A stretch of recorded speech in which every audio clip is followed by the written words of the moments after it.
se seca su herida, se oyen ya los pasos del rey que se aproxima, hasta ver aún nos queda, anunciar fuego urgente, que Jesús está volviendo.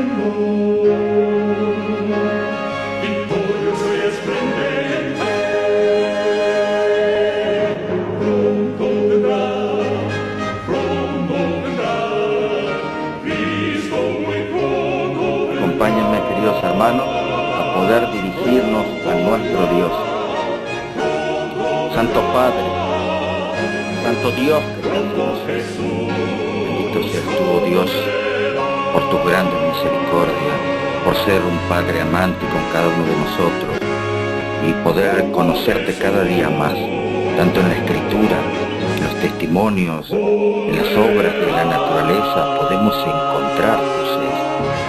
También al poder compartir tu palabra. Por eso que te damos gracias, Señor, porque este amor que tú nos brindas desde el comienzo nos une, no solo de cada uno de nosotros hacia ti, sino también entre los hermanos. El poder estar en esta cadena, el que podamos unos a otros poder apoyarnos, poder consolarnos.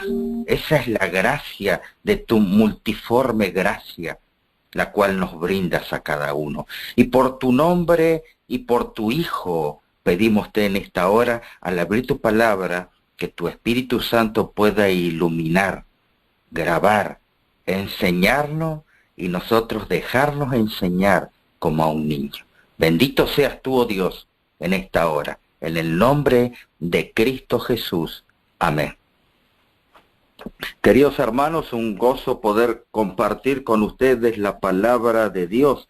Y allí la palabra de Dios es la que vamos a abrir en el libro de Efesios, capítulo 4.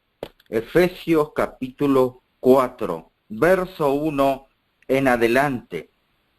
Allí hablando sobre la unidad del Espíritu, podemos leer: yo pues, preso en el Señor, os ruego que andéis como es digno de la vocación que fuisteis llamados, con toda humildad y mansedumbre, soportándoos con paciencia los unos a los otros en amor, solícitos en guardar la unidad del Espíritu en el vínculo de la paz.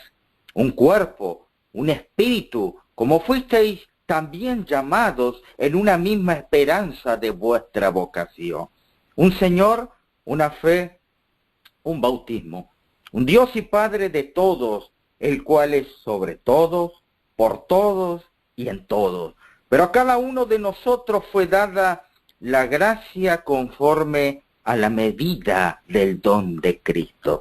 Y allí sigue también relatando en el versículo 11, y el mismo constituyó a unos apóstoles, a otros profetas, a otros evangelistas, a otros pastores y maestros, a fin de perfeccionar a los santos para la obra del ministerio, para la edificación del cuerpo de Cristo, hasta que todos lleguemos a una unidad de la fe, del conocimiento del Hijo de Dios, un varón perfecto, a la medida de la estatura de la plenitud de Cristo, para que ya no seamos, dice el verso 14, niños fluctuantes, llevados por doquiera de todo viento de doctrina, por estratagema de hombres que para engañar emplean con astucia las artimañas del error, sino que siguiendo la verdad en amor.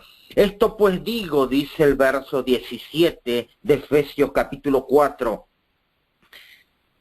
digo y requiero en el Señor que ya no andéis como los otros gentiles que andan en la vanidad de su mente. Verso 1 del capítulo 5. Sed pues imitadores de Dios, como hijos amados, andad en amor, así como también Cristo nos amó y se entregó a sí mismo por nosotros, ofrenda y sacrificio a Dios en olor fragante. Versículo 4. Pero no andemos en palabras deshonestas, ni necedades, ni truhanerías que no convienen, sino bien antes acciones de gracias. Porque sabéis esto, que ningún fornicario inmundo o avaro, que es idolatría, tiene herencia en el reino de Cristo y de Dios.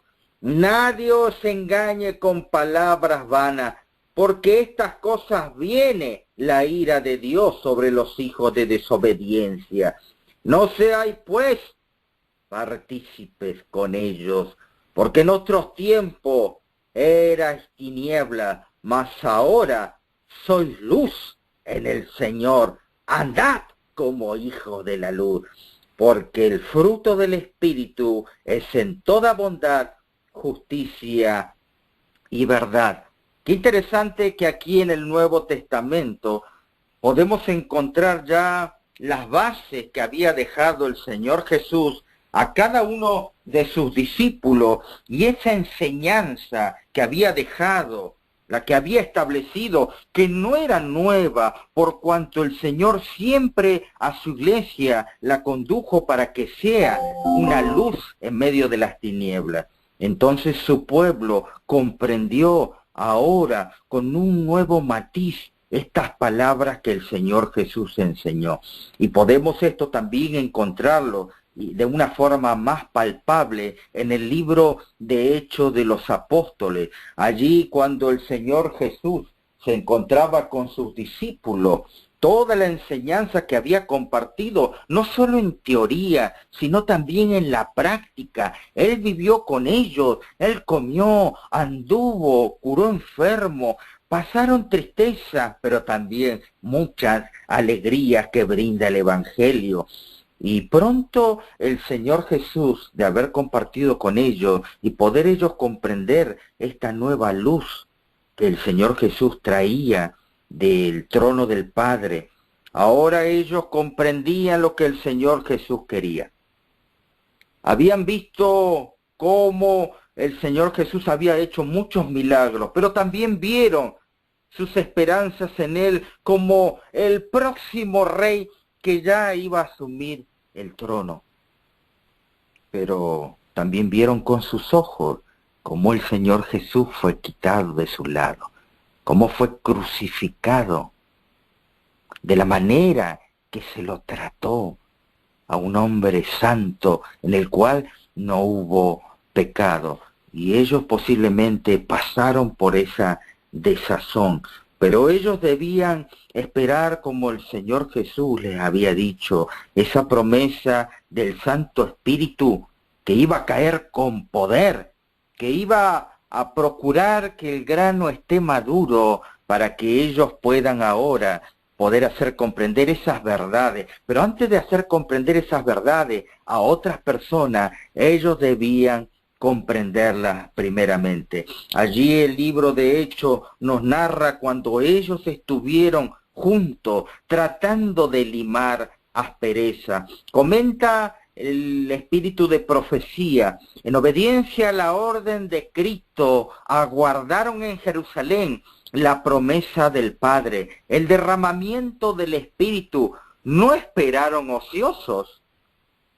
El relato dice que estaban siempre alabando y bendiciendo a Dios. También se reunían para presentar sus pedidos al Padre en el nombre de Jesús. Sabían que tenían un representante en el cielo, un abogado ante el trono de Dios. Con solemne temor, reverentes se postraron en oración, repitiendo las palabras impregnadas de seguridad. Claro que había seguridad, porque ellos mismos de sus labios le habían pedido al Maestro Divino que pudiera enseñar a orar.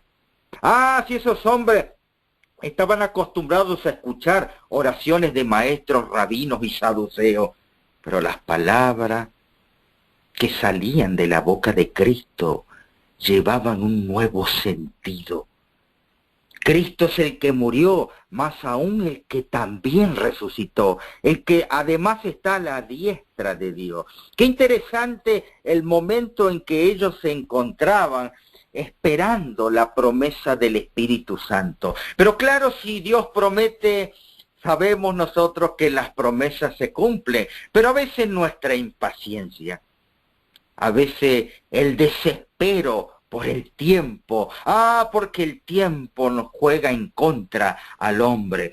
Fueron traídas de nuevo en su memoria verdades que habían olvidado. Las repetían los unos a los otros. Recordemos que en el aposento ellos no esperaron ociosos. Se reprocharon a sí mismos el haber comprendido tan mal al Salvador, como en procesión pasó delante de ellos una cena tras otra de su maravillosa vida. Cuando meditaban en su vida pura y santa, sentían que no había trabajo demasiado duro, ni sacrificio demasiado grande, con tal de que pudiesen atestiguar con su vida la belleza del carácter de Cristo. ¡Ay! Que parecía que tenían un corazón duro, que parecía que no iban a comprender. Aquellos que tal vez el Señor Jesús se había equivocado para elegirlo como discípulo, ahora estaban entendiendo la belleza del carácter de Dios y procuraban ahora unánime poder dar estas buenas nuevas a un mundo nuevo, sediento por escuchar la verdadera palabra de Dios. ¡Oh, si solo pudieran vivir de nuevo los 3 años pasados! Pensaban ellos de cuán diferente modo hubieran procedido. Si solo pudieran ver al Señor de nuevo, cuán fervorosamente tratarían de mostrar la profundidad de su amor y la sinceridad de la tristeza que sentían por haberle apenado con palabra y actos incrédulos. Pero se consolaron con el pensamiento de que estaban perdonados. Resolvieron que hasta donde fuese posible espiaría su corazón incrédulo, confesándolo valientemente delante del mundo. Los discípulos oraron con intenso fervor, pidiendo capacidad. Y hermano, a esta cita, esta parte de esta tremenda cita, es la que hace conmover mi corazón de barro. Los discípulos, dice, oraron con intenso fervor, pidiendo capacidad para encontrarse con los hombres. Y en su trato diario, hablar palabras que pudieran guiar a los pecadores a Cristo. ¿Será, hermano, que nosotros, todos los días que transcurren, la semana, los meses, pedimos esa capacidad para encontrarnos con los hombres en nuestro trato diario? ¿O qué cosa es la que estamos pidiendo? Por eso el Señor Jesús decía, ustedes piden, claro que piden, pero siempre piden mal. Se acercaron más y más a Dios. Y al hacer esto, comprendieron cuán grande ahora el privilegio que habían tenido al poder asociarse tan estrechamente con Cristo. La tristeza llenó sus corazones al pensar en cuántas veces le habían apenado por su tardo entendimiento y su incomprensión de las lecciones que para el bien de ellos estaba procurando enseñarles. En esos días de preparación, que tal vez nosotros digamos, es parecida a la mía, fueron de profundo escudriñar del corazón. Los discípulos sentían su necesidad espiritual, clamaban al Señor por la santa unción que los había de hacer idóneos para la obra de salvar almas. Y hermano, esta cita yo creo que lo recalca, porque a veces nos olvidamos, hemos perdido la noción de la misión, la cual es salvar alma. No pedían una bendición simplemente para sí, estaban abrumados por la preocupación de salvar almas, comprendían que el Evangelio había de proclamarse al mundo, demandaban el poder que Cristo les había prometido. Cuando llegó entonces el día del Pentecostés, ¿cómo estaban? Unánimes. Claro, mis queridos hermanos, a veces nosotros creemos por un relato y una lectura rápida de la Escritura que esa lluvia temprana cambió algo en ellos. No, ellos ya estaban unánimes. Solamente la caída de la lluvia temprana unificó lo que debía ser unificado y separó a los que debían ser separados. Pero de repente vino del cielo un estruendo como de un viento recio que soplaba, el cual hinchó toda la casa donde ellos estaban sentados. Sobre los discípulos que esperaban y oraban vino el Espíritu con una plenitud que alcanzó a todo corazón. El Ser Infinito se reveló ahora con poder a su iglesia. Era como si durante siglos esa influencia hubiera estado restringida y ahora el cielo se regocijaba en poder derramar sobre las iglesias las riquezas de la gracia del Espíritu, y bajo la influencia del Espíritu Santo las palabras de arrepentimiento y confesión ahora se mezclaban con cantos de alabanza por el perdón de los pecados. Ah, mis queridos hermanos, lo que ellos vieron luego que el Señor Jesús volvió a encontrarse con ellos, ya comprendieron esto. Por eso, queridos hermanos, que a veces al leer nuevamente lo que se relata en la Escritura, podemos entender cuál es la misión realmente de la iglesia. La iglesia, dicen los testimonios, es el medio señalado por Dios para la salvación de los hombres. Claro, lo vuelvo a repetir, la iglesia es el medio que Dios señala para la salvación de los hombres. Fue organizada para servir y su misión es la de anunciar el Evangelio al mundo. Desde el principio fue claro el plan de Dios que su iglesia refleje al mundo su plenitud y suficiencia. Los miembros de la iglesia, los que han sido llamados de las tinieblas a su luz admirable, han de revelar la gloria de Dios. La iglesia es la depositaria de las riquezas de la gracia de Cristo. Mediante la iglesia se manifestará con el tiempo aún a los principados y potestades en los lugares celestiales, el despliegue final y pleno del amor de Dios. Muchas maravillas son las promesas registradas en la Escritura en cuanto a la iglesia de Dios. Mi casa será llamada casa de oración para todos los pueblos, Isaías 56:7. Daré bendición a ella y a los alrededores de mi collado. Haré descender la lluvia en su tiempo. Lluvias de bendición serán. Levantaré para ellos una planta de renombre y no serán ya más consumidos de hambre en la tierra, ni ya más serán avergonzados por ello.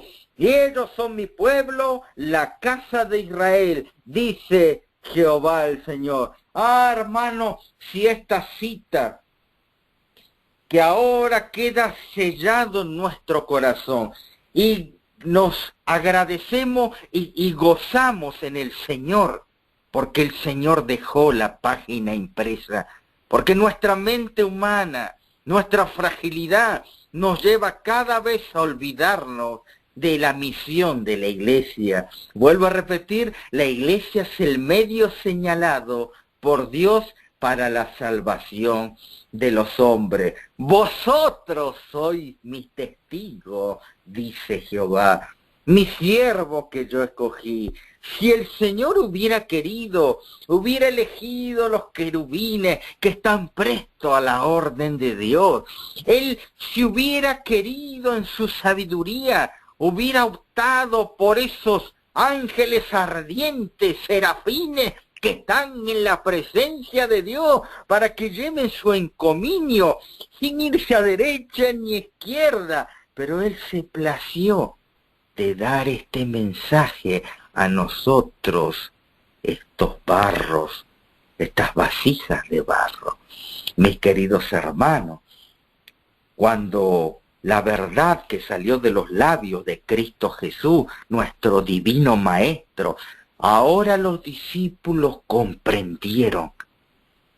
Ahora yo creo que muchos se hubieron arrepentido de preguntar o decirle, interpelar al divino Maestro, Señor, muéstranos al Padre. Tal vez ahora serían más cautos para hablar. Ahora comprendía la misericordia, la justicia, pero lo comprendían en su altura, la anchura de su mensaje. Ah, mis queridos hermanos, esa iglesia por eso que salió triunfando, por eso que muchos cada día se iban allegando al pueblo de Dios. La iglesia tenía el propósito que Dios había trazado desde el comienzo, desde el principio, que la iglesia fuera luz en las tinieblas, que fuera para la salvación de los hombres. Y así la iglesia comenzó a caminar, a transitar. Por eso que nosotros podemos encontrar allí en el libro Consejos para la Iglesia, uno de estos libros que tenemos tan importante y en el cual podemos espaciarnos en la verdad presentada, pura, plena. Allí el Señor nos dice, en la página 522, exactamente en el capítulo 50, que titula Los cristianos en todo el mundo llegan a ser uno en Cristo. Claro, ¿cómo no? Ahora al leer este pasaje podemos comprender cómo ese pueblo, que esos discípulos, esa iglesia que para los ojos humanos era pequeñita, pero llevaba una tremenda responsabilidad. Y cuando empezó a actuar su iglesia, empezó a ser canales de vida para vida. Hermanos, mirad a Cristo, imitad sus modales, su espíritu. Luego no será difícil alcanzar a las diferentes clases de personas. Qué interesante, y nos plantea nuestra primera impresión. Lo primero que debemos hacer es mirar a Cristo. Y a veces equivocamos nuestro plan evangélico.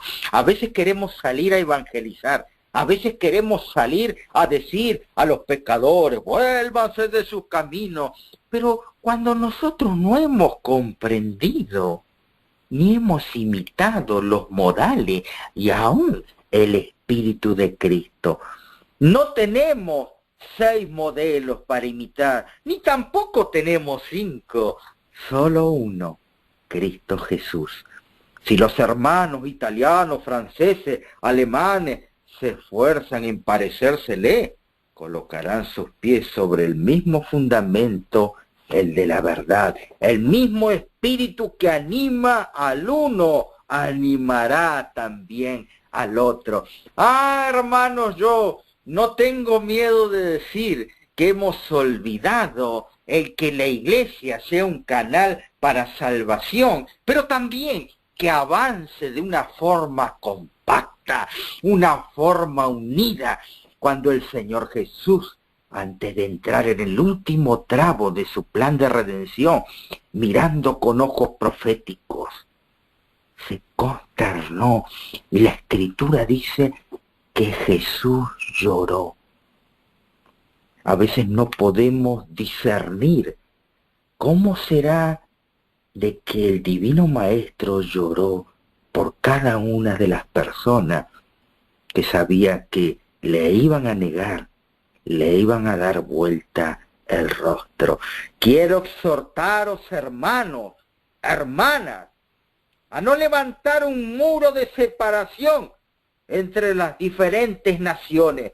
Esforzaos, por el contrario, en derribar en todas partes donde exista un muro Deberíamos esforzarnos para llevar a todo el mundo a la armonía que hay en Jesús y trabajar con un solo fin, la salvación de nuestros semejantes. Hermanos míos, en este ministerio, ¿aceptaréis las ricas promesas de Dios?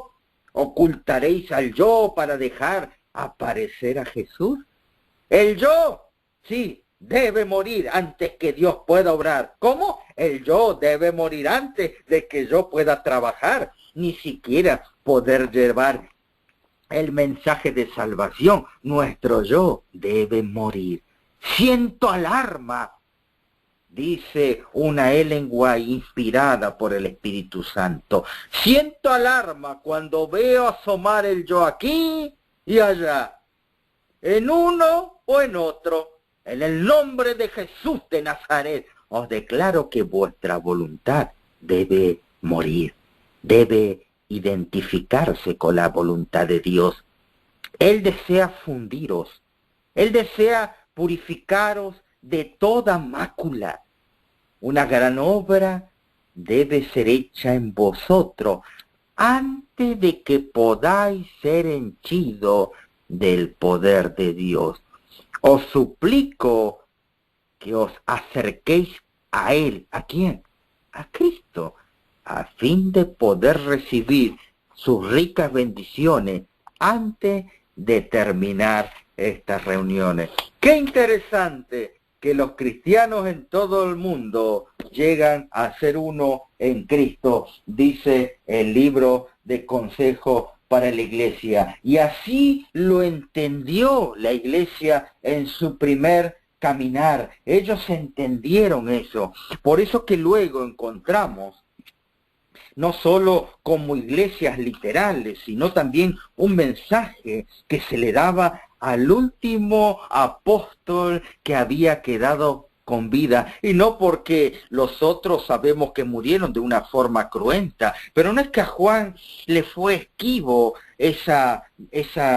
lo que él debía transitar, pasar, pero el Señor le plació en su sabiduría colocar su mano y tenerlo un poquito más con vida, porque su tarea no había terminado. Fue así como él escribió las cartas del libro de Revelación, el libro de Apocalipsis, y allí lo más interesante, lo más descollante, que él escribe a 7 iglesias. Y claro que podemos saber que esas iglesias existieron, tanto en el Asia Menor, la iglesia de Éfeso, la iglesia de Esmirna, la de Pérgamo, Tiatira, Sardis, Filadelfia. Todas estas iglesias existieron literalmente, pero el ojo profético de Dios nos lleva a entender que también representan a las etapas que la iglesia debía transitar.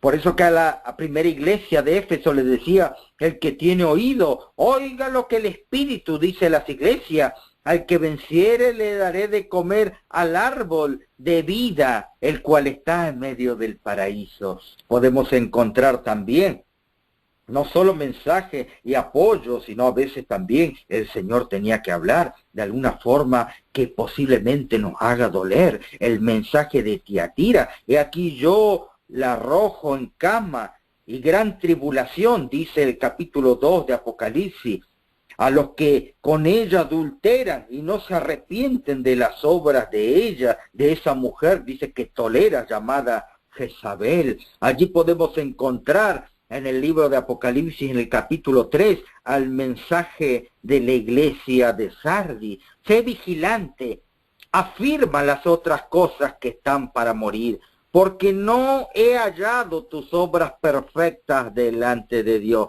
Acuérdate, pues, de lo que has recibido y oído, guárdalo, arrepiéntete, pues si no velas, vendré sobre ti como ladrón. Y allí podemos encontrar también el mensaje a una iglesia de la Odisea: escribe al ángel que se encuentra en la iglesia de Filadelfia. Esto dice el santo y verdadero, el que tiene la llave de David.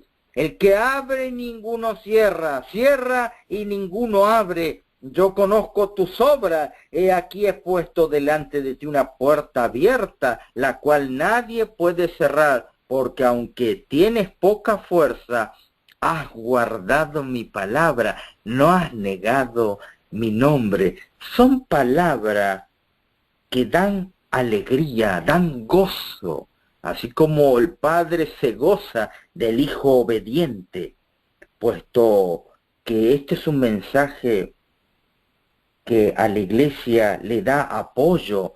Dice en el versículo 12, siempre hablando de la iglesia de Filadelfia, al que venciere, yo le haré columna en el templo de mi Dios y nunca más saldrá de allí. Claro, podemos entender claramente cuando dice columna, porque en ese tiempo donde había grandes construcciones, y claro, si había columnas bien hechas, columnas que deslumbraban, columnas en cual se podían apoyar grandes edificios para los dioses paganos que el hombre había creado con el buril.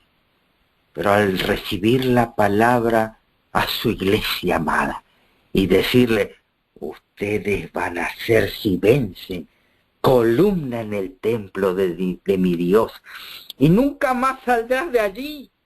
Escribiré sobre él el nombre de mi Dios, el nombre de la ciudad de mi Dios, la nueva Jerusalén, la cual desciende del cielo de mi Dios, y mi nombre nuevo. El que tiene oído, oiga lo que el Espíritu dice a las iglesias. Hemos pasado por mensajes más piadosos, pero también por advertencias duras a cada una de las iglesias. Pero sabemos por la profecía, y también saben las personas posiblemente que no estén en la religión ni sigan a Cristo, que estamos pisando, porque hemos llegado a ese punto de que las personas que no conocen a Dios saben que estamos pasando y pisando posiblemente la última iglesia. Pero nosotros como adventistas le diríamos, claro, ¿acaso no sabes esto? ¿Acaso no entiendes lo que lees? Y allí podemos encontrar el mensaje a la última iglesia llamada Laodicea. He aquí escribe al ángel de la iglesia en Laodicea. He aquí el amén, el testigo fiel y verdadero, el principio de la creación de Dios, dice esto. Yo conozco tus obras, que ni eres frío ni caliente. Ojalá fuese frío o caliente. Pastor, perdón, esto lo he leído de chiquito. Sigo leyendo. Verso 16. Pero por cuanto eres tibio, y no frío ni caliente, te vomitaré de mi boca. Porque tú dices, yo soy rico, y me he enriquecido, y de ninguna cosa tengo necesidad. Y no sabes que tú eres un desventurado, miserable, pobre, ciego y desnudo. Tremendo el mensaje a la iglesia de Laodicea. Sí, pastor, es tremendo el mensaje. Pero cuando hacemos esa terrible pregunta, ¿a quién va el mensaje de Laodicea? Claro, pastor, a los publicanos. Porque nosotros somos adventistas. Ese mensaje va a los paganos. Ese mensaje va a los gentiles. Y posiblemente usted se sonríe y en forma de sorna dirá, el pastor Daniel se está equivocando. Pero es lo que yo escucho constantemente en la actualidad. Los dos oídos que los tengo bien puestos y que el Señor ha dado, me hacen escuchar estas cosas que dan tristeza, hermano. ¿Quién es la iglesia de la Odisea? Siempre pensamos que es el otro. Siempre pensamos que es la otra iglesia. Pero mi pregunta no es quién es la iglesia de la Odisea. Mi pregunta es ¿cómo pasó? ¿Cómo pasó? Porque hay una cita de la hermana White que dice: en los primeros años después de la experiencia de 1844, los adventistas sabatistas se identificaron a sí mismos como la iglesia de Filadelfia.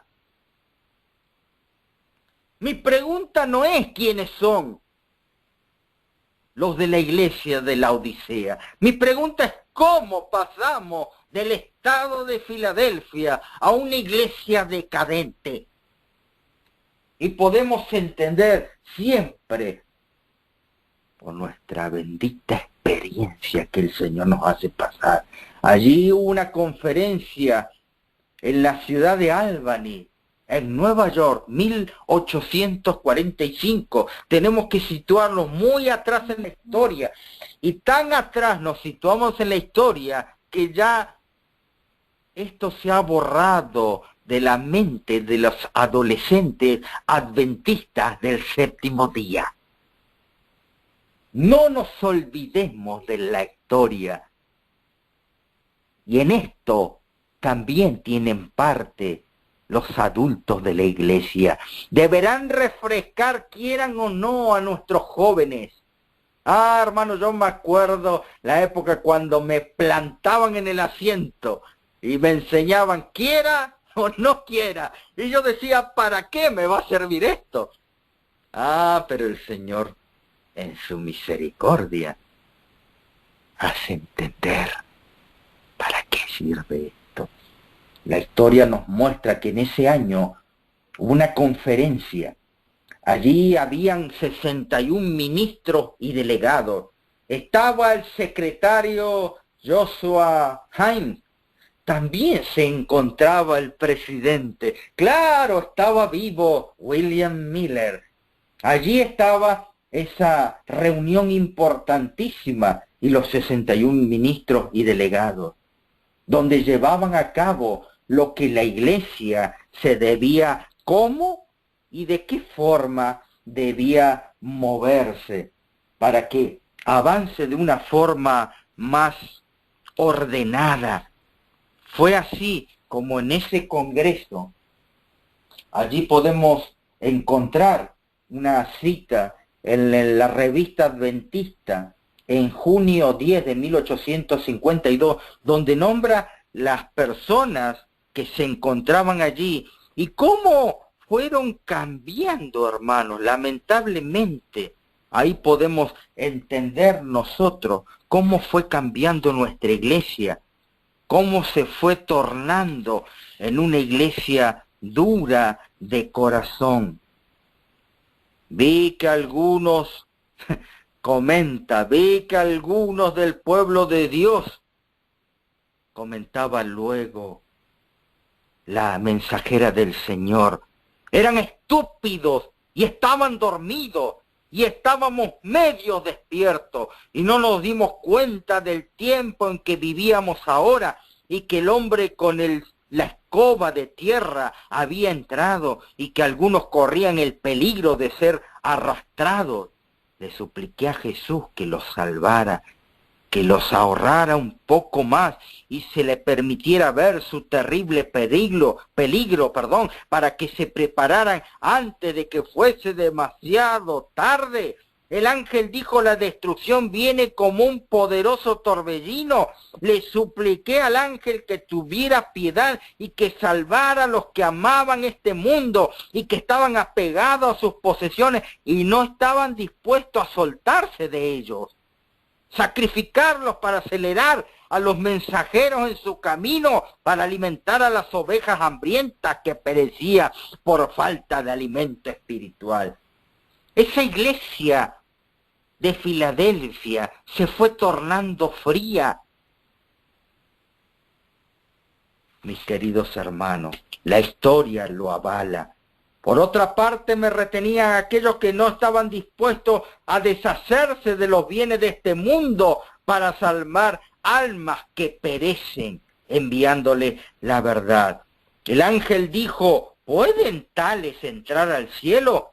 Pero otro ángel respondió, no, nunca, nunca, nunca. Aquellos que no están interesados en la causa de Dios en la tierra, nunca podrán cantar la canción del amor redentor allí arriba. Y que el trabajo rápido que Dios estaba haciendo en la tierra pronto se vería truncado en justicia, que los mensajeros rápidos deben apresurarse en su camino para buscar el rebaño disperso. Un ángel poderoso dijo, ¿son todos mensajeros? No, no, no todos son mensajeros de Dios y tienen un mensaje. Vi que la causa de Dios había sido bloqueada, deshonrada por algunos viajeros que no tenían mensaje de Dios. ¿Cómo esa iglesia se fue tornando? La cronología nos habla que a partir del año 1844 al año 1855 fueron influyendo, se fueron permeando en la iglesia de Filadelfia otros mensajeros, otras doctrinas que fueron socavando los pilares. Es así como se manifestó y es bien conocido que en esos años se levantaban predicadores llevando mensajes con un tiempo definido. Allí empezaron a aparecer los mensajes de cronología con tiempo definido. Y empezaban esto a resonar dentro del seno de la iglesia. Fue así que José Bey, uno de nuestros pioneros, no tuvo el poder suficiente, no porque Dios no tenga poder, sino porque José Bey no estaba firmado en la roca. Y ustedes saben, ya lo he comentado en algún otro momento, y puede ser esto una parte de estudio para cada uno de nosotros, cómo a él le entró esa doctrina de colocar alguna fecha y cómo él pregonó fuertemente y hasta tuvo sus adeptos y discípulos predicando el regreso en el año 1851 mediante una tesis, un estudio profundo, concienzudo, basado en el santuario. Claro, mis queridos hermanos, José Bey. Pero el tiempo, el paso y el viento, el agua, ha hecho olvidar en nuestras mentes por el camino que hemos transitado. Nos costó mucho como iglesia llegar donde estamos, pero la iglesia se siente rica.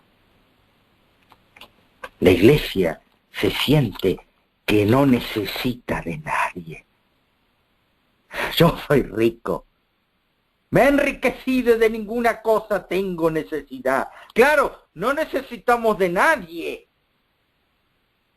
Mis queridos hermanos, esa iglesia, dice la Review Herald, en el año 1852, fresquita, golpeada por los mensajes. Muchos de los que profesan estar buscando la pronta venida de Cristo se están conformando a este mundo. Buscan con más fervor los aplausos de quienes les rodean, que la aprobación de Dios. Son fríos, son formales, como la iglesia nominal de los que apenas se separaron. Las palabras dirigidas a la iglesia de la Odisea describen una condición actual perfectamente. No son ni fríos, no son ni calientes, son tibios. Y a menos que presten atención al consejo del testigo fiel a Cristo Jesús y se arrepientan celosamente y obtengan oro probado en fuego, vestido blanco, colirio, los escupirá de su boca. Es que no necesitamos de nadie, hermano. constantemente. Y nosotros preguntamos, ¿quiénes son los de la Odisea? Y nosotros decimos, para allá, a la derecha. Sigo leyendo. Allí podemos encontrar entonces cómo en esta revista de La Verdad Presente de abril de 1850 comienza a narrar cómo esa pequeña manada, mientras veía a los pobres morir por falta de la verdad presente. Y cuando comienza la carta dice, vi que algunos del pueblo de Dios eran estúpidos y estaban dormidos. ¿Quiénes están dormidos? Esa es otra mala pregunta. Ah, pastor, los de mi izquierda son los que están dormidos. Creo que no sabemos dar la interpretación justa. Pastor, ¿usted está dormido? Claro que estamos dormidos.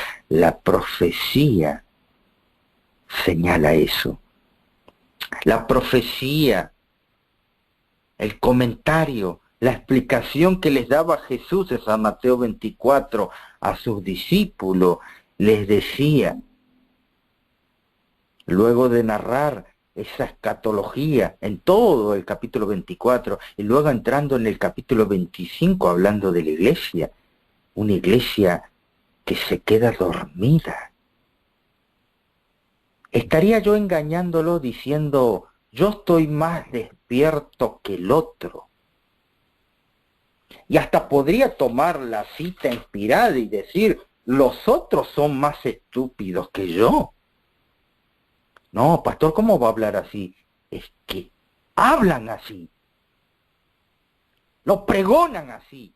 Pensamos de que el otro no merece nada y nosotros merecemos grandes cosas porque creemos que somos ricos, que no necesitamos de nadie. Y por eso que hoy en día la iglesia se ve fragmentada. Y levante la mano si yo estoy diciendo cosas que no van. Porque cada vez yo mi iglesia la veo más fragmentada, más dividida, constantemente se levanta ministerio para ayudar al Señor a terminar la obra. Porque el peso del mensaje de los tres ángeles nos lleva a pregonar. Pero nos olvidamos los primeros pasos.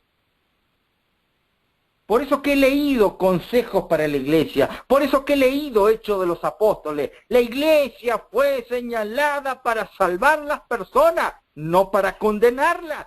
Pero nosotros nos estamos equivocando en el mensaje.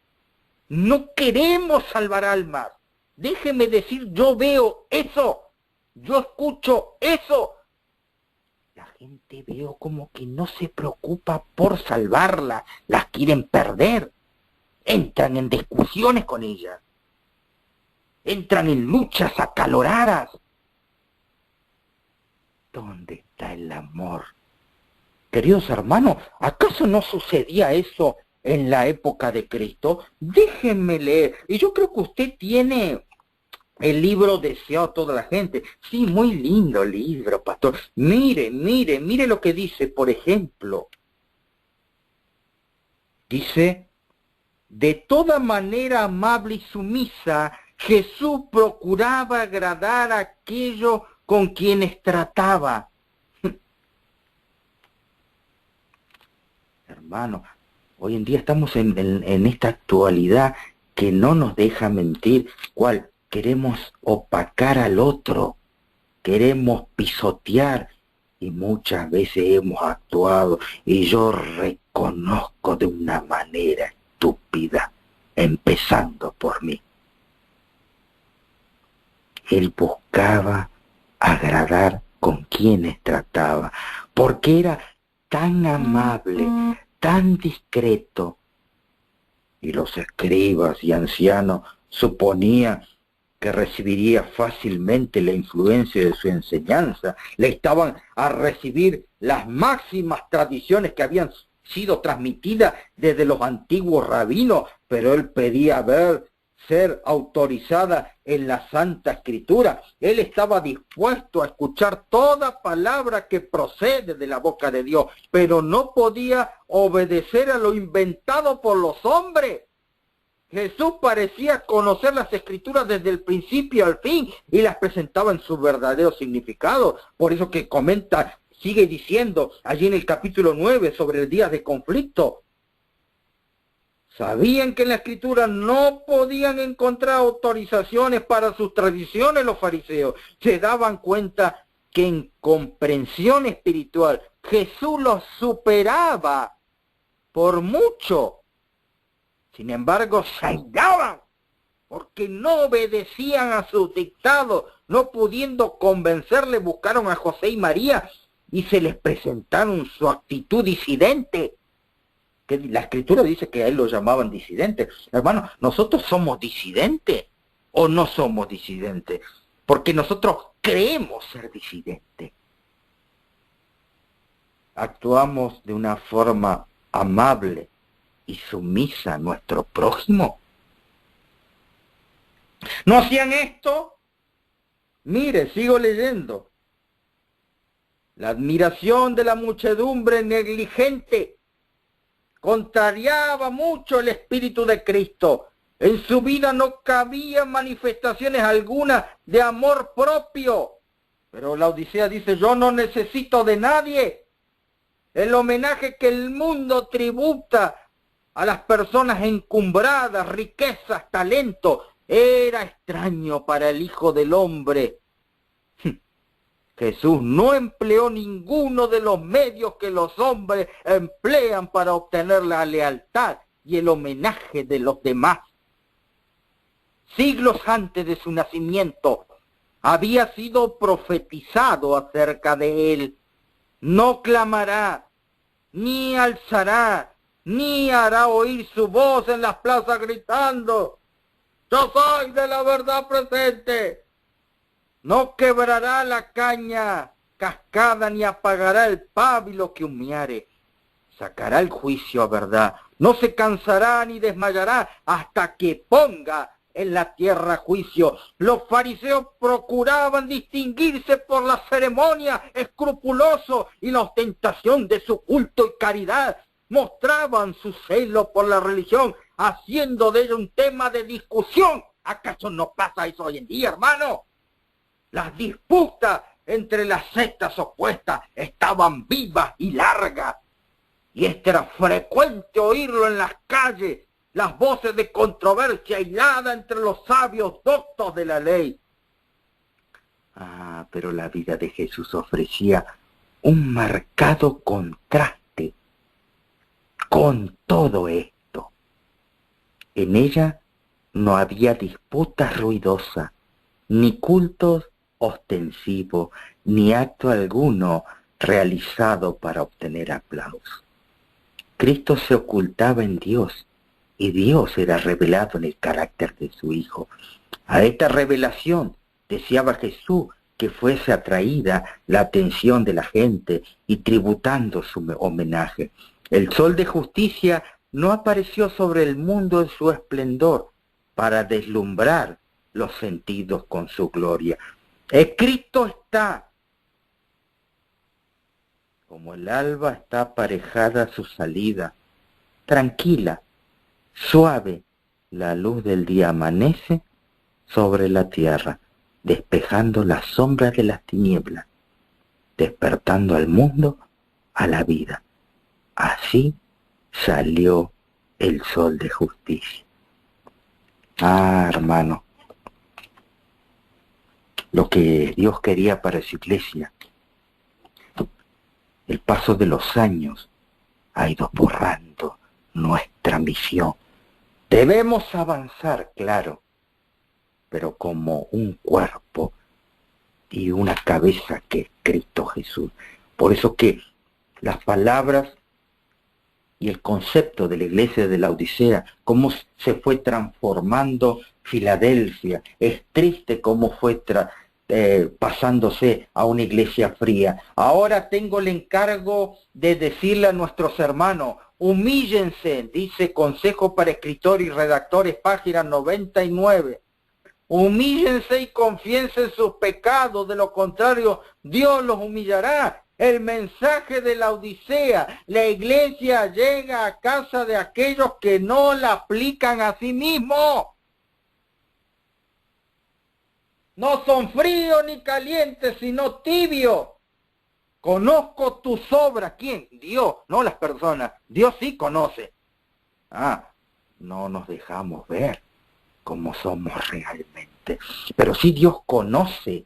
Porque tú dices, yo soy rico y he aumentado de bienes y no necesito de nadie. Por eso que a veces cada ministerio que sale, y yo digo, amén, que sea para beneficio y podamos unirnos.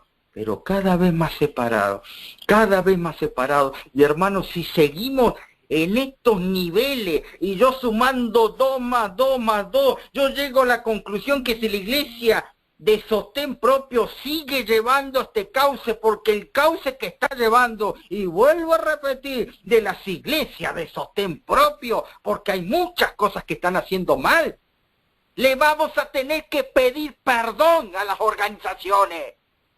Porque a veces nosotros hacemos más mal, a veces nosotros hacemos abominaciones mucho más grandes que la organización.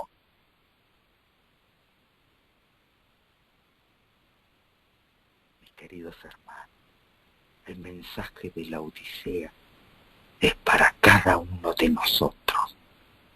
Nos hemos olvidado de la verdadera misión. El poder trabajar, claro, para la gente, ser un canal de luz, que la iglesia pueda encontrar, allí las personas pueden encontrar cómo son dirigidas a Cristo. Pero a veces nosotros a la gente queremos dirigirla a nosotros mismos. Esa iglesia fue cambiando constantemente. Aquí podemos encontrar en un informe que da Ellen White en un sermón de Ottawa en el año 1889. Y ustedes saben lo que significa 1889. Es después de, en la reunión de Kansas, mi oración a Dios fue que el poder del enemigo pudiera ser quebrantado y que el pueblo que había estado en tiniebla pudiera abrir su corazón. Ese era el deseo de la mensajera del Señor. Pero la iglesia es fría, sin vida, sin Cristo. Cuando debiéramos agradecer al Señor de todo corazón porque tenemos una preciosa luz que presentar ante la gente y nos regocijamos porque tenemos un mensaje para este tiempo que es verdad presente. La nueva de Cristo es nuestra justicia, ha proporcionado alivio a muchísimas almas. Y Dios dice a su pueblo, avanza. El mensaje a la iglesia de la Odisea se aplica a nuestra condición. Juan claramente se describe la posición de los que creen que tienen toda la verdad, que se enorgullecen de su conocimiento de la palabra de Dios. ¿Para qué queremos aprender la palabra de Dios? Para humillar al otro, para entrar en debates. Cuán claramente se describe la posición de los que creen que tienen toda la verdad. La palabra de Dios, al paso que se han sentido en su vida, no se ha sentido el poder santificador de ella. Falta en su corazón el fervor del amor de Dios. Hermano, cuando yo comencé a transitar en este precioso mensaje de la Biblia y el espíritu de profecía, podía entender que el amor era lo que movía a los cristianos. Pero ¿qué nos mueve hoy en día? ¿Cuáles son las preguntas que haríamos nosotros? Tal vez.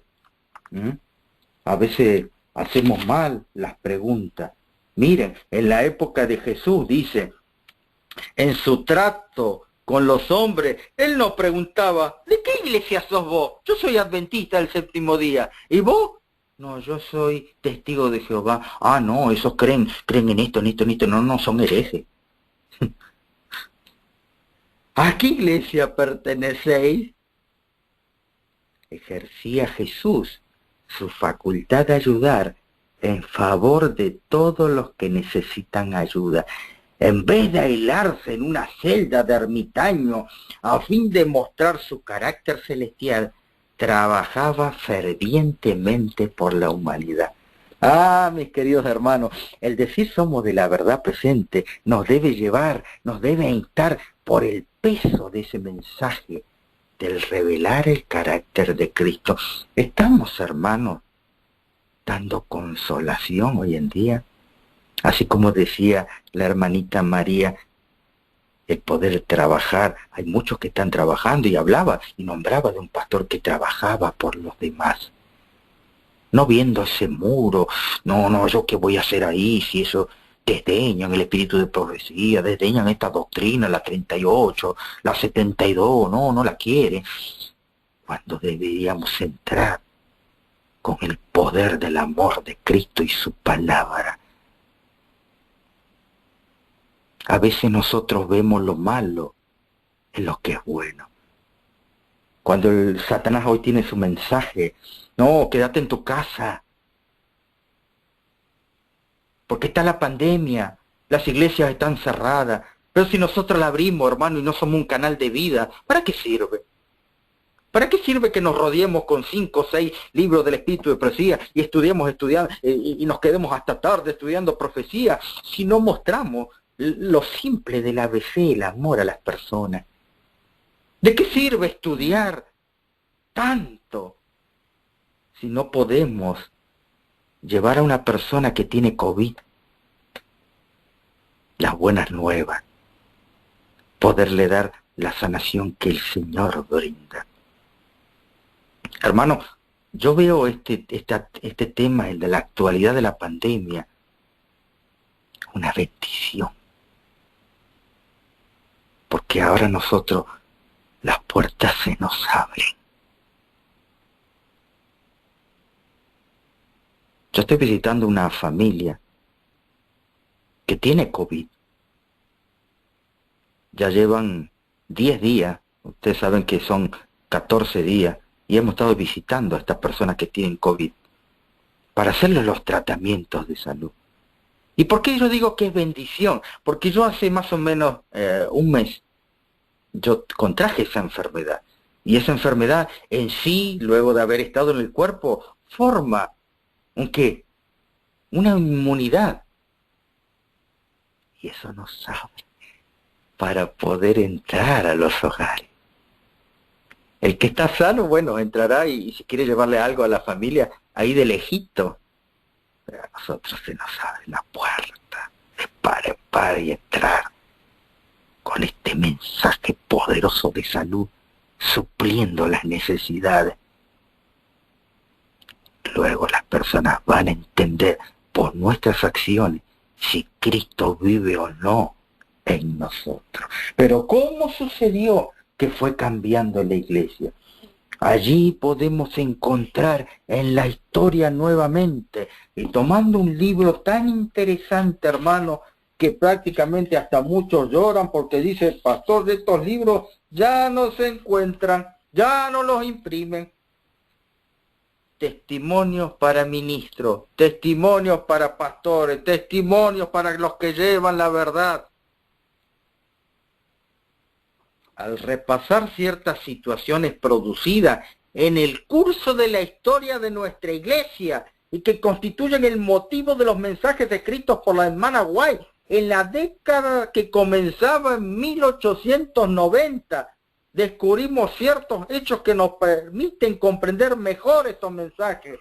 Hermano, poco escucho leer, relatar las historias, cómo el Señor fue dando mensaje tras mensaje a su iglesia que se iba tornando de una iglesia de Filadelfia a una iglesia de la Odisea.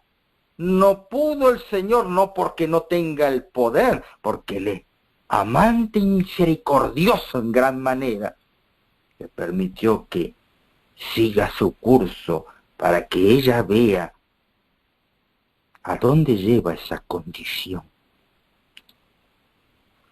Antes que la década transcurriera, la organización enfrentaba la lucha que se entabló entre un programa de educación fundado en el espíritu de profecía y otro similar con base a lo mundanal, dirigido por hombres formados por los sistemas y métodos mundanos. Eso estaba sucediendo en el seno de la iglesia adventista y hasta hoy en día, 2021, siguen con el mismo problema. Es que llévelo a la iglesia organizada porque allí dan título y sin título no podemos trabajar. En cambio, si usted lo lleva a esos lugares que son lugares de mala muerte, que apenas tienen techo y están enseñando a ser médicos misioneros, pero no le dan título, no le dan un respaldo académico, hermano, por favor, el peso de la historia, todavía no sabemos qué tenemos que hacer.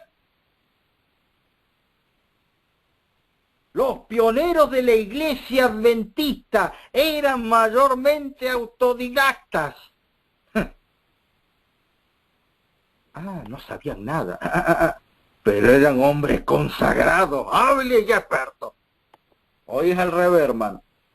Ya no son autodidactas. Hoy tienen títulos, pero poca consagración, poca habilidad para encontrarse con los... Basta leer sus escritos para verificarlo.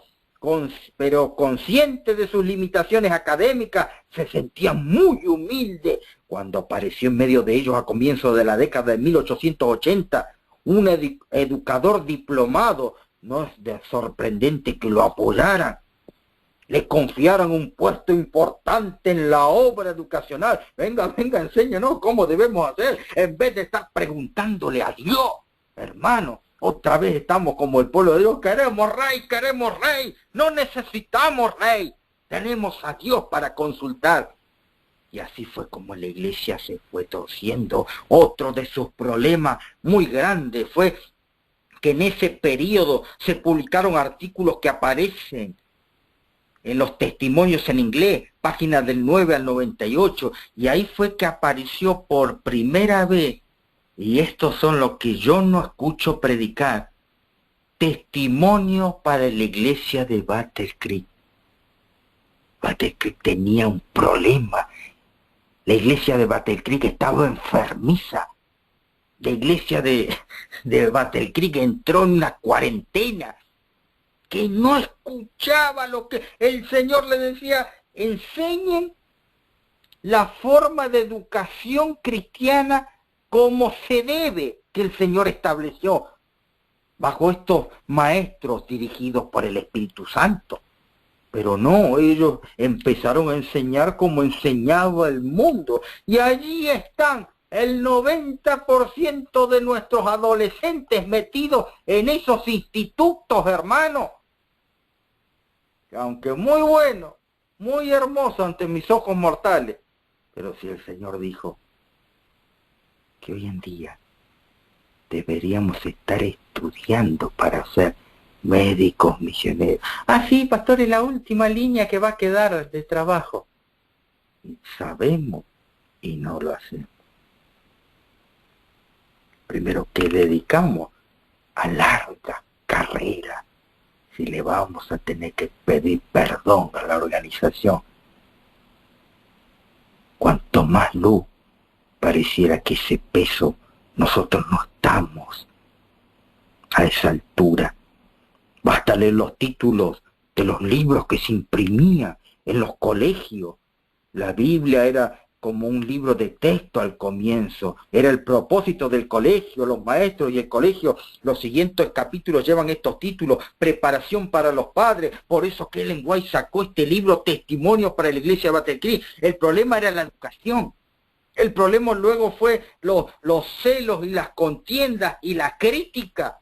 No por nada está. Eran días difíciles en las que Ellen White asistió en el Congreso de la Asociación General de 1883. Hermano, esto se fue gestando y estoy hablando 83, estoy hablando 50, estoy hablando 44.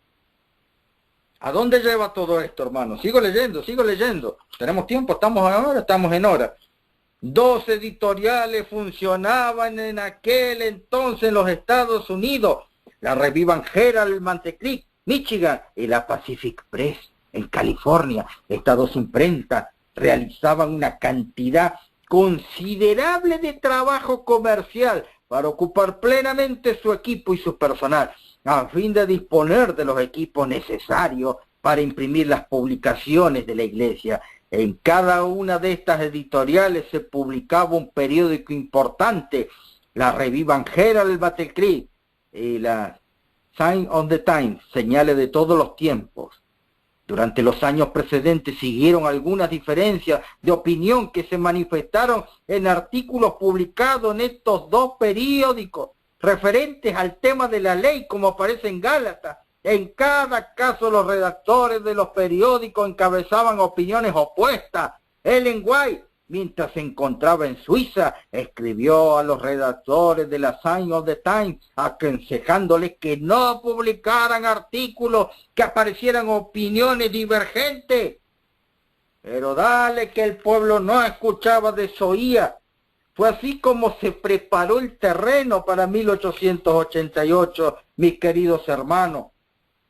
Por más de 3 años el Espíritu de Dios estaba invitado especialmente a nuestros ministros y a nuestros hermanos para que dejen a un lado el manto de la justicia propia, el espíritu de la Odisea, y para que dejen a un lado y busquen la justicia de Dios por fe en Jesucristo.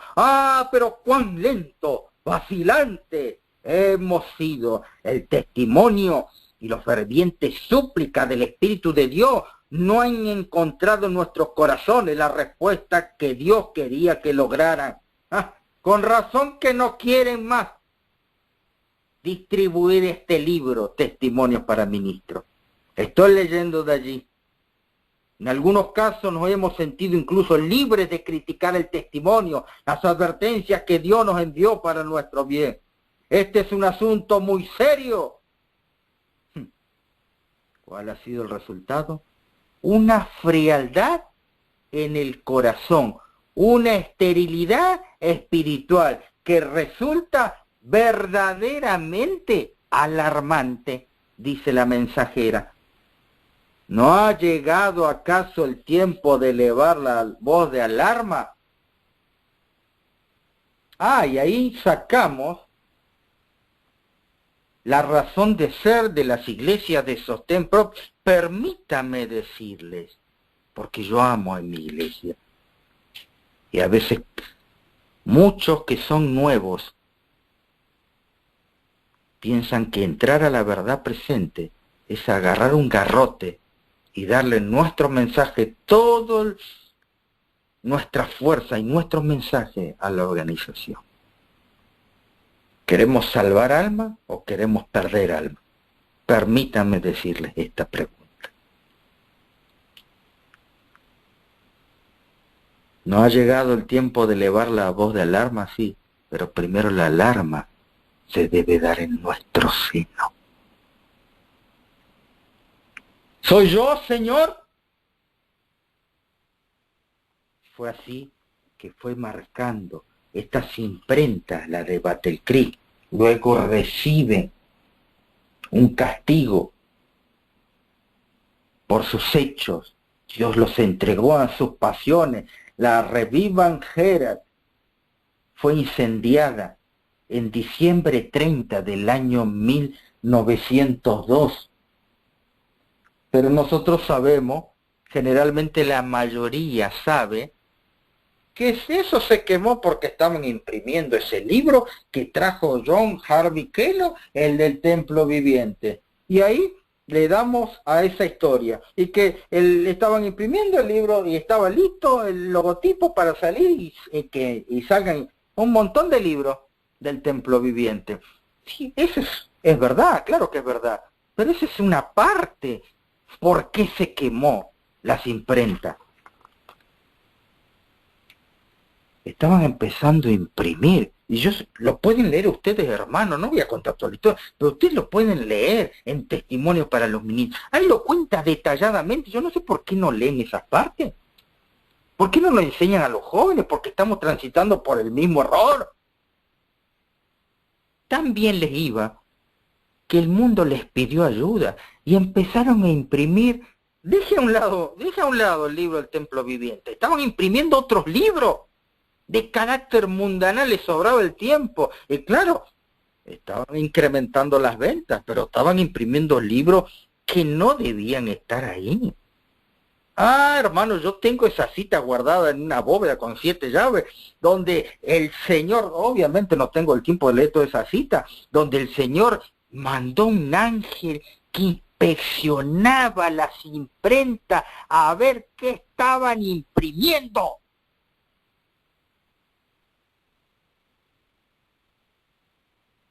Y esa historia, que debería ser para cada uno de nosotros una advertencia para no volver a hacer lo mismo. Seguimos haciendo lo mismo. ¿Quién controla lo que se imprimen en las pocas imprentas de la verdad presente?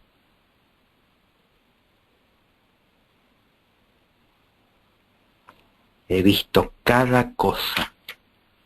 He trabajado 25 años imprimiendo libros,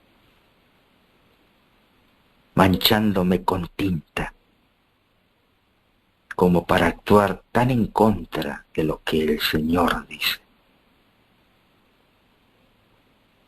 Todas estas enseñanzas son para nosotros. El Señor no solamente quemó las imprentas por imprimir un solo libro del templo viviente, estaban imprimiendo otros libros más. Y así como yo también estuve, con mis ojos vi, en la casa sudamericana, donde imprimen libros, en HD, repetir la misma historia. Yo los vi, a mí nadie me contó. Ah, hermano, esta historia vuelve a repetirse, dice Testimonios para Ministros, y los hombres pueden olvidar. Se han hecho sinceros esfuerzos para evitar la repetición de los errores cometidos en Battle Creek. La hermana Way escribió: no tenemos nada que temer del futuro. Ah, pero esto se repite constantemente. Excepto que olvidemos la manera en que el Señor condujo. Los administradores, los pastores de la iglesia, siempre tienen delante de ellos mensajes de advertencia y amonestación para ayudarlos a evitar que cometan los errores de los años pasados. Y profundamente vinculadas con estas amonestaciones específicas, hay otras de índole general que tienen que ver con el elevado nivel moral y espiritual de la obra del ministro. Ah, hermano, tanto tenemos que leer allí en el libro Testimonios para los Ministros. Se los dejo para que puedan luego estudiarla de una forma más tranquila, más exhaustiva. He aquí yo estoy a la puerta y llamo, dice el Señor. Constantemente el Señor ha enviado cartas a su iglesia. Por eso que en Cuadernos de la Biblioteca, volumen 1, aparece la tremenda cita tan conocida por las iglesias de sostén propio y también por las iglesias de la organización. La iglesia está en su estado de la Odisea. La presencia de Dios no está en medio de ella. Y entonces nosotros aplicamos esto a la organización. Dios ya no está en la asociación general. Dios ya no está en la asociación general. ¿Acaso está en las iglesias de sostén propio? Usted puede aseverar que está en su iglesia. Usted puede aseverar que la presencia de Dios no se siente ofendido. Ese olor no grato que hiede sus narices. En la iglesia, en su hogar. Deje que cada miembro de la iglesia practique el contexto de esta cita. La presencia de Dios no está en su medio. Dice el título del contexto, la necesidad de esfuerzo autosacrificado. Cada miembro de la iglesia practique abnegación. ¿Qué? ¿Qué es eso? Bueno, hermano, podemos buscar un simple diccionario. Renuncia voluntaria a los propios deseos, afectos o intereses en beneficio de otras personas. Hermano, ¿usted tiene el espíritu de abnegación?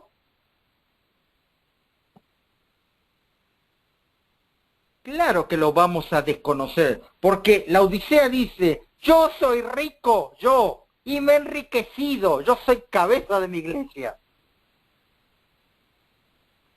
Y después nos burlamos, ¿no? Nos burlamos de Cash Luna, nos burlamos de otros dirigentes allí en África que manejan tantas iglesias y son cabezas, cuando nosotros deseamos hacer lo mismo. Nuestro Salvador era la luz del mundo, pero el mundo no le conoció. Estaba constantemente ocupado en obras de misericordia, proyectando luz sobre la senda de todos. Sin embargo, no pidió a aquellos considerar su religión sin valor, porque no estaban de acuerdo con su norma de piedad. Decidieron que Cristo no era la religión en el espíritu y en su carácter. Hermano, la abnegación, el sacrificio propio, la benevolencia, la bondad, el amor, la paciencia, la fortaleza, esto debe ser lo que deben tener los cristianos en la educación de los primeros niños, de sus primeros años. Muchos padres y maestros dejan de comprender que es necesario prestar la mayor atención al organismo para que la salud corporal, mental. Ha sido costumbre animar a los niños a asistir a la escuela cuando no son más que bebés y necesitan el cuidado maternal. Esto no debe ser así. Educación Cristiana, página 21. Las disposiciones y hábitos de la juventud se manifestarán con toda probabilidad en la edad madura. Podéis doblar un árbol joven dándole la forma que queráis, y si permanece y se desarrolla como lo habéis doblado, será un árbol deformado. Abnegación, educación, queridos hermanos, ¿qué es lo que estamos enseñando? Los jóvenes no quieren saber nada de ser médicos misioneros. Hermano, la enseñanza que teníamos antes, ¿se acuerdan en la iglesia? Vivíamos con un apuro supremo. El Señor viene pronto, prepárate. Prepara a estudiar la escuela sabática y tal vez sea la última. Hermano, vivíamos con ese sentido, con ese fervor. ¿Se acuerdan, hermano? De que el Señor ya viene pronto. Nos hemos vuelto fríos, sin amor, pero pronto se va a desarrollar sobre el mundo esta última prueba que ha de pasar el mundo. El libro Palabras de Vida del Gran Maestro lo dice: la gran prueba final llega al cierre del período de prueba humano. Allí dice que antes de llegar al fin del tiempo de gracia, palabra de vida del Gran Maestro, va a venir una prueba que nos va a poner cara a cara con la muerte. Déjenme leerles aquí cómo fue transformándose de Filadelfia a la Odisea. La hermana White escribió en el año 1888, el 5 de agosto. Estoy leyendo de Materiales 1888, el tomo 1 en español. Queridos hermanos que se van a reunir en la conferencia general. Estamos impresionados que esta reunión será la más importante reunión que jamás hayáis asistido. Esto debiera ser un periodo de sincera búsqueda del Señor y que humillen sus corazones delante de Él. Espero que vean esto como una preciosa oportunidad de aconsejarse juntos. Ese era el deseo. Y si la orden del apóstol de estimar más a otros que a sí mismo es cuidadosamente oída, entonces ustedes pueden en humildad de mente, con el Espíritu de Cristo, escudriñar cuidadosamente las Escrituras para ver qué es lo que es verdad. La verdad no perderá nada a través de una cuidadosa investigación. Que la palabra de Dios hable por sí misma, que sea su propio intérprete. La verdad va a brillar como preciosa gema entre la basura. Se me ha mostrado que hay muchos de nuestros ministros que toman las cosas como si estuvieran garantizadas. No saben por sí mismos, a través de un estudio crítico de las Escrituras, si están creyendo en la verdad o en el error. Si hubo menos predicación y mucho más tiempo gastado sobre sus rodillas delante de Dios, suplicándole que les abra el entendimiento a la verdad de su palabra, para que puedan tener un conocimiento por sí mismos, para que sus pies estén sobre una roca sólida, pero no cualquier roca, la roca Cristo Jesús. Ángeles de Dios estarán alrededor de ellos, ayudarán en sus esfuerzos. Hay una maravillosa pereza que es consentida por un gran número de nuestros ministros, que quieren que otros busquen las Escrituras. Por ello, toman la verdad de sus labios como un hecho positivo, pero no saben si es una verdad bíblica. A través de su propia investigación y profundas convicciones del Espíritu de Dios sobre sus corazones y mente, que cada alma se despoje de la envidia, de los celos, de las malas conjeturas, lleven sus corazones a una cercana conexión con Dios. Hermanos, cómo nos deleitamos en el espíritu de profecía, lo que confirma. Y la hora va avanzando. ¿Cuánto tenemos? Todavía estamos, hasta que no escuche el sonido de la campana. Que cada alma se despoje de la envidia, de los celos, las malas conjeturas, y lleven sus corazones a una cercana conexión con Dios. Si todos hacen esto, tendrán ese amor ardiendo sobre el altar de sus corazones. Mis queridos hermanos, así como decía la iglesia de Éfeso, yo conozco tus obras y tu arduo trabajo y paciencia, que puedes soportar a los malos y has probado a los que dicen ser apóstoles. Todos los malos entendidos, decía Ellen White, y controversia pueden ser exitosamente solucionados por los testimonios vivos de la palabra de Dios. Uno de los grandes impedimentos para nuestro éxito espiritual es el gran deseo de amor y respeto evidenciado los unos por los otros, pero esto ha quedado solamente como anécdota.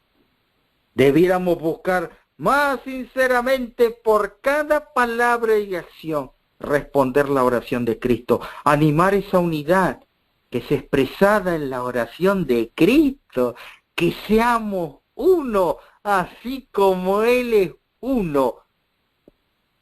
Es el mismo deseo que el profeta habla, el cual se encuentra en la Escritura. Mis queridos hermanos, ese era el deseo de Ellen White. Y allí podría seguir leyendo tantos párrafos en este libro tan bello, Materiales 1888, que se encuentra ya en español en algunos lugares. Y poder entender esto, hermanos. Solo los que hayan estudiado diligentemente las Escrituras y hayan recibido el amor. No se quede con, yo debo estudiar. No se quede con eso.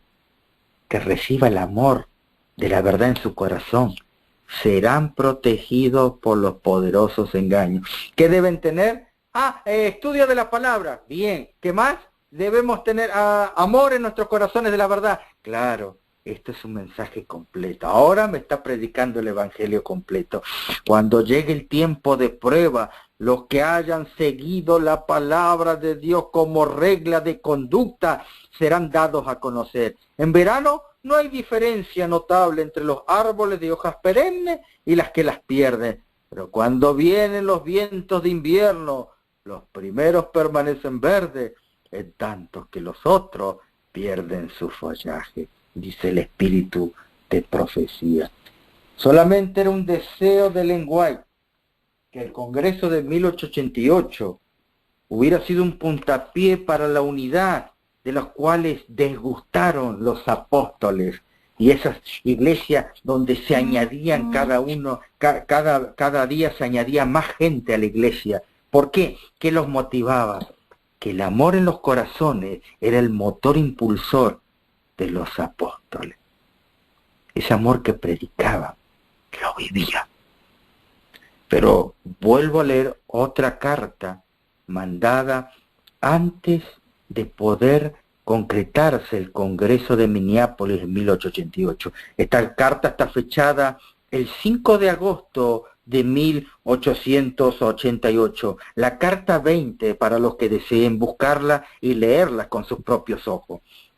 Con humildad de mente, con el Espíritu de Cristo, escudriñen las Escrituras cuidadosamente para ver cuál es la verdad. La verdad no puede perder nada con una investigación a fondo.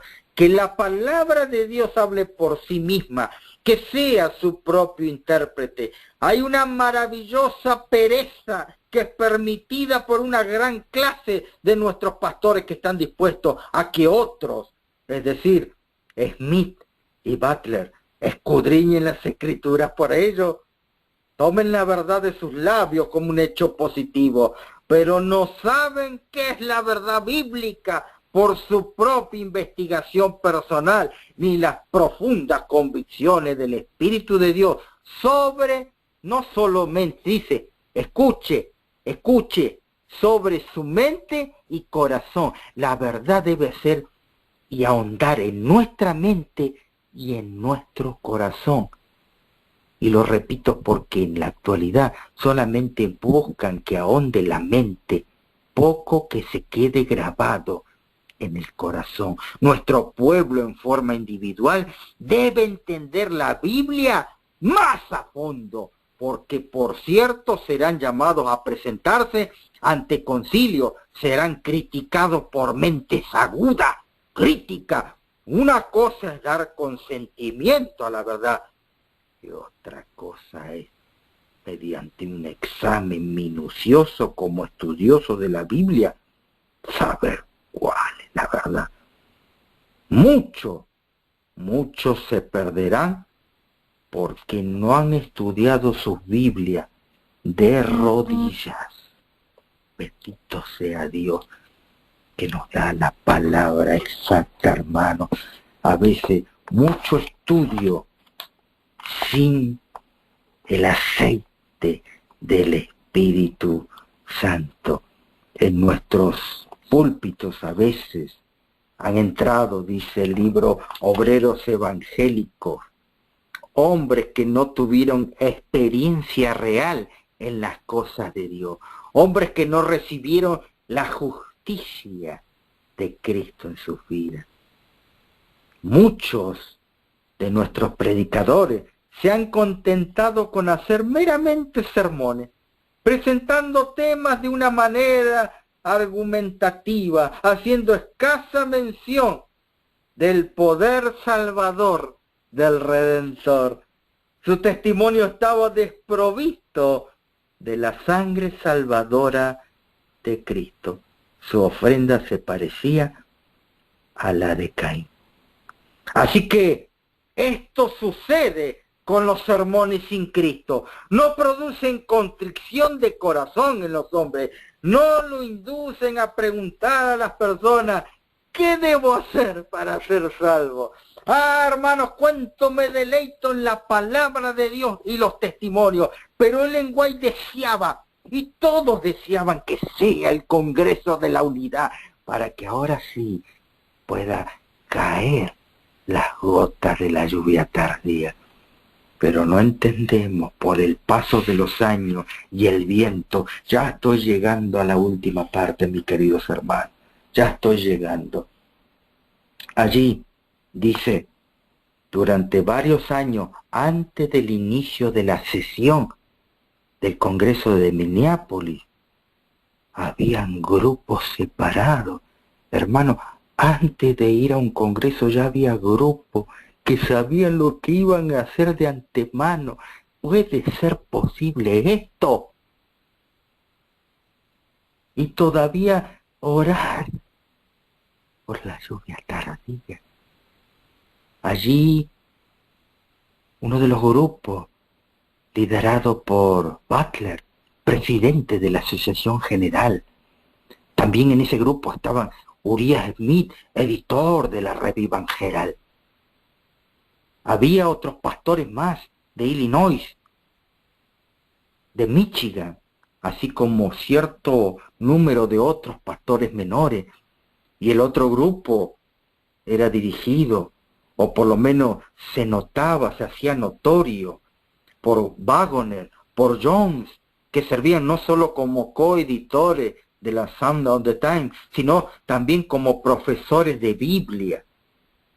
Entre sus amigos White, Haskell, Jones, inicialmente las divergencias entre estos dos grupos giraban en torno de la interpretación de pasajes de la Escritura. Hermanos, en vez de que esto sea para la unidad, se ponían a discutir, a ver de la ley en Gálatas, a ver los reinos de Daniel 7 y el sistema ceremonial judaico.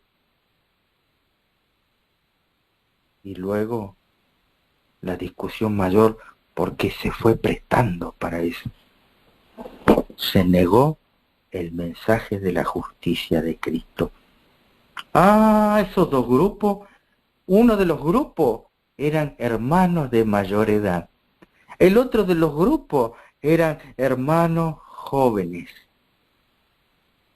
Cuando debieran estar trabajando juntos, había una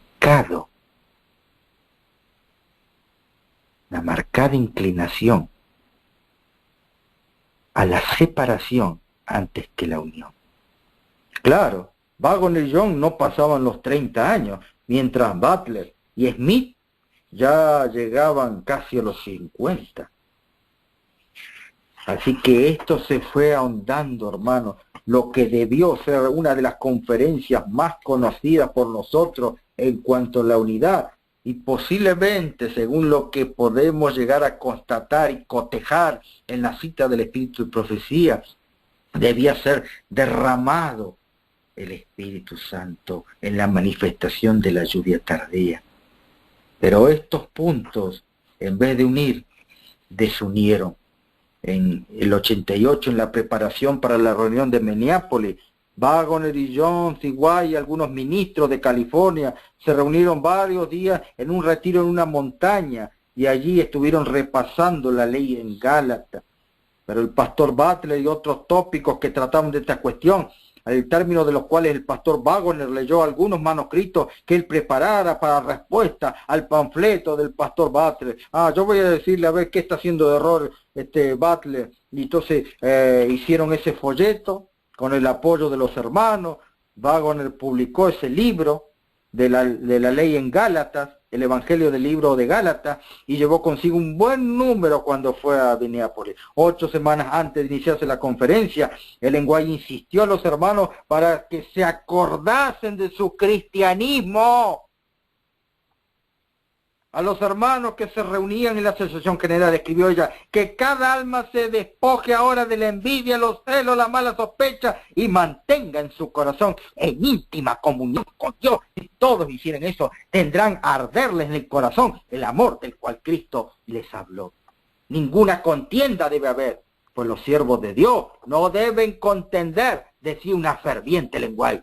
Debemos poner en práctica el trato con nuestros semejantes hermanos, pero todo esto se vuelve a repetir, se vuelve a repetir. Waggoner y John vinieron bien preparados con una munición teológica histórica, pero por alguna razón, Uriah Smith y sus compañeros no hicieron ningún preparativo especial. Trajeron, sin embargo, varias centenas de copias del panfleto que estuvo escribiendo y preparando Butler sobre Gálatas, las cuales distribuyeron en sus delegados.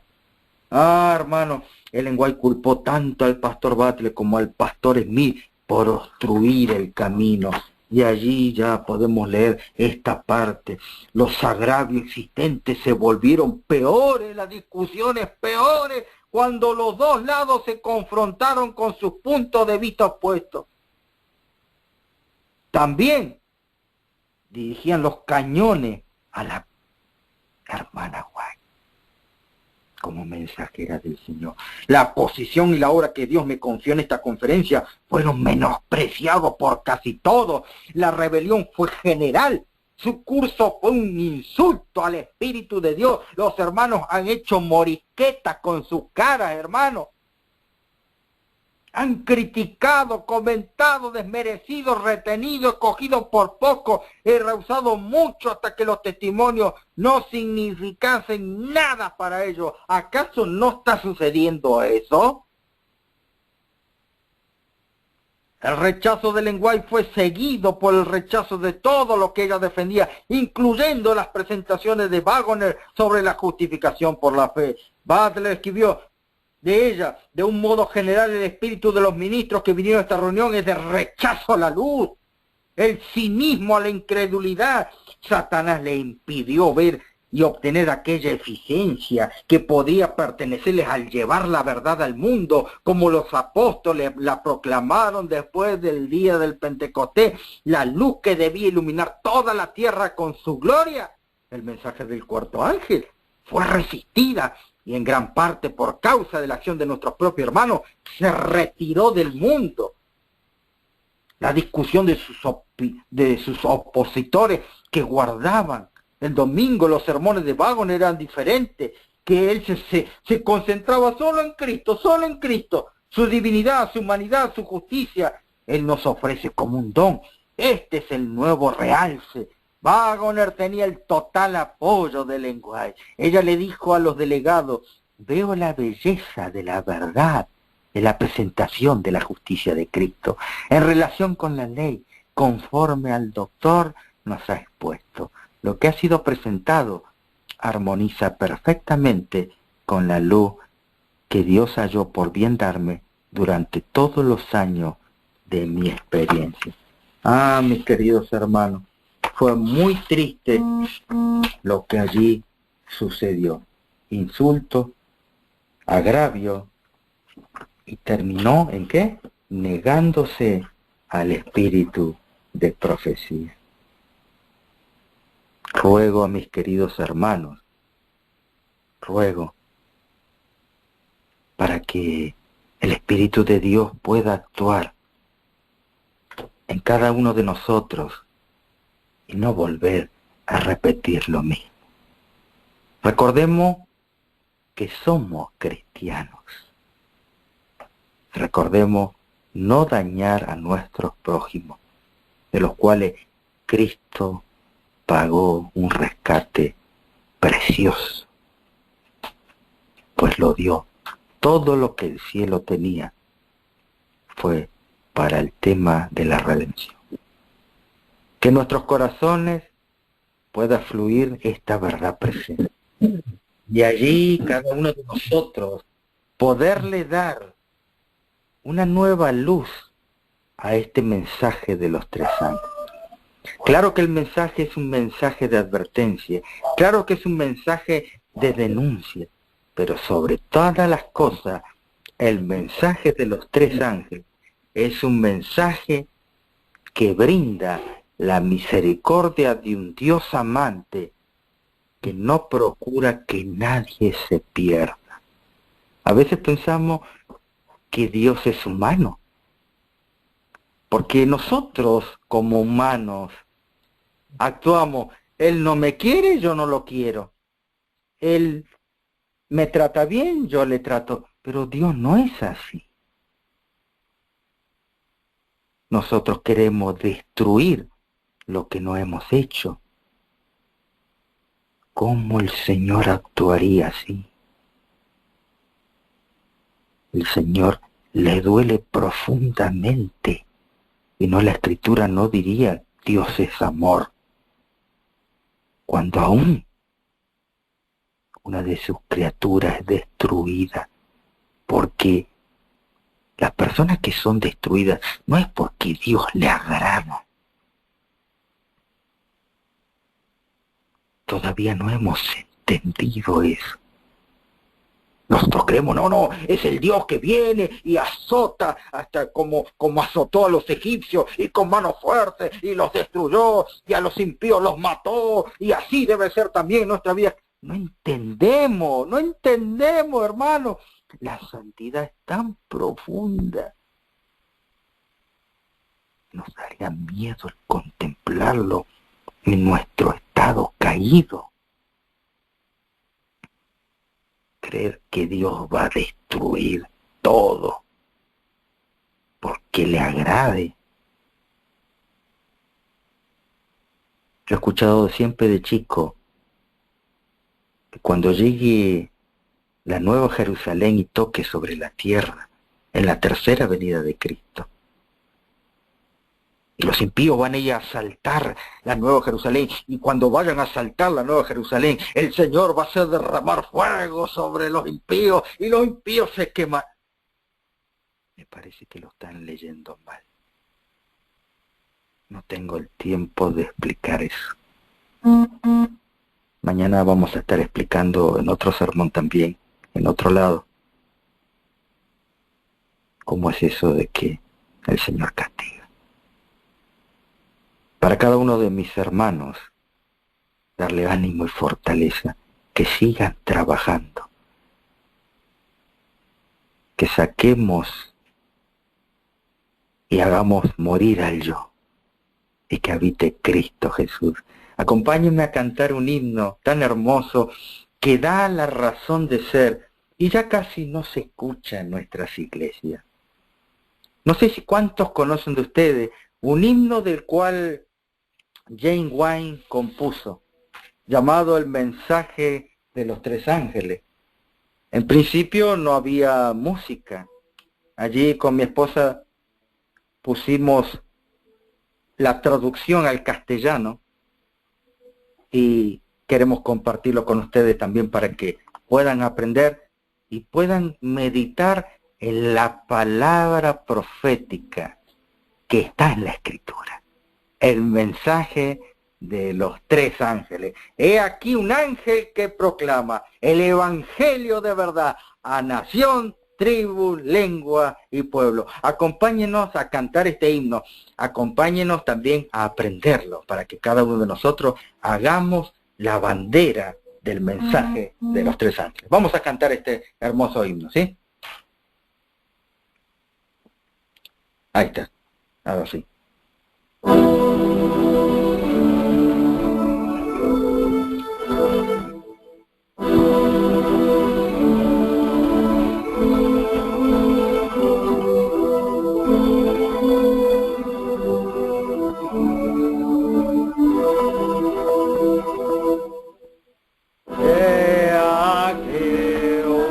Que proclama el evangelio de verdad.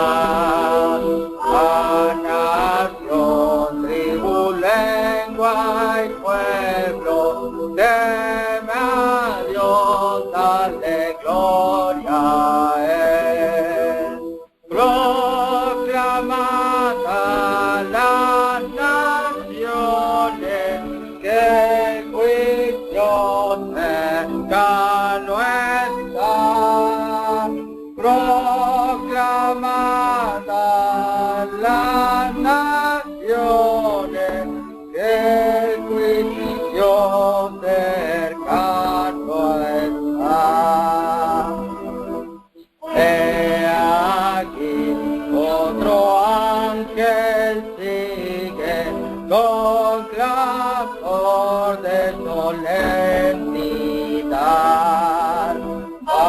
Babilonia, ciudad caída, como sonar de trueno da. Ven, oh pueblo, abandona credo de veneno ya. Ven, oh pueblo, abandona credo de veneno ya. Un solemne tercer mensaje anunciando el destino final. Todo el que adore a la bestia y su imagen, pronto la ira de Dios vendrá. De clemencia es de mezcla la misericordia no hay. De clemencia es de mezcla la misericordia no hay.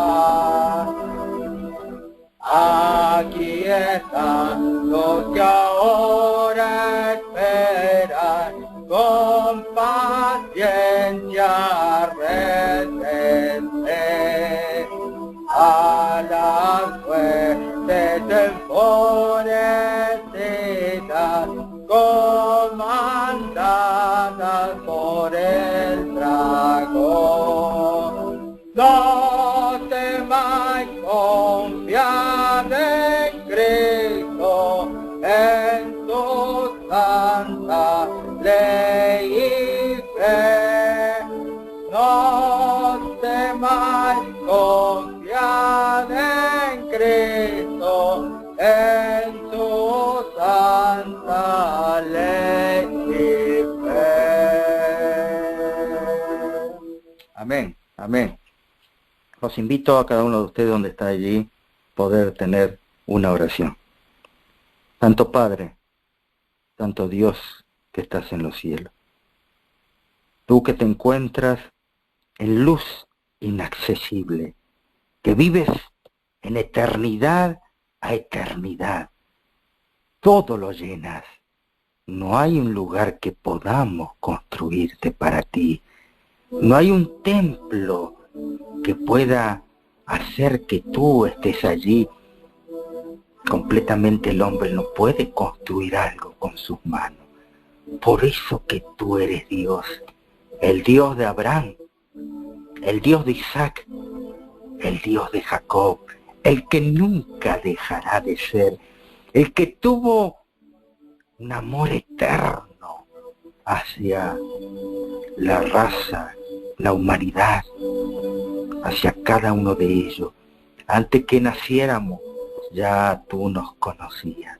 Y buscaste con amor, con cuerdas de amor, atraernos hacia ti.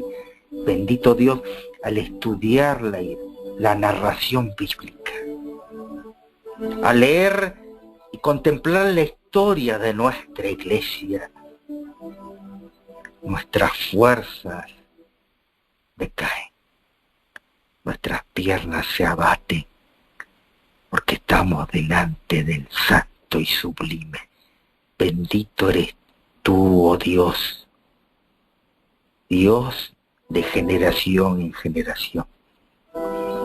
Que esta cadena bendita, de la cual tú has levantado, que sea una cadena que pueda ser un canal de bendición para las personas que están enfermas, que busquen la sanidad en los remedios y principios que ha dejado para cada uno de ellos. Que las personas que tienen COVID en la actualidad, que se levanten, que levanten su servicio.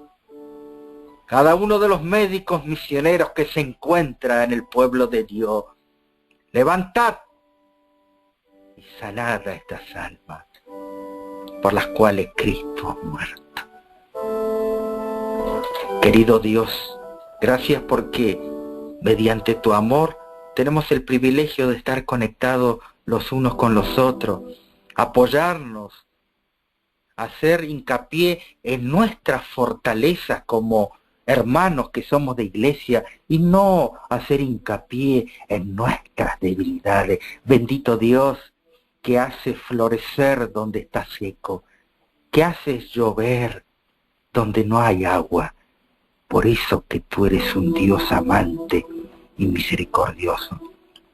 Tu bendición y la paz y tu consolación pueda ser sobre cada uno de los miembros aquí reunidos, esperando en este día de sábado poder recibir las promesas que tú has dado.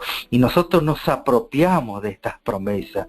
Señor, cumple tus promesas en nosotros por el amor a Cristo Jesús, nuestro divino Maestro. Bendito seas tú, oh Dios, por los siglos de los siglos y de eternidad a eternidad.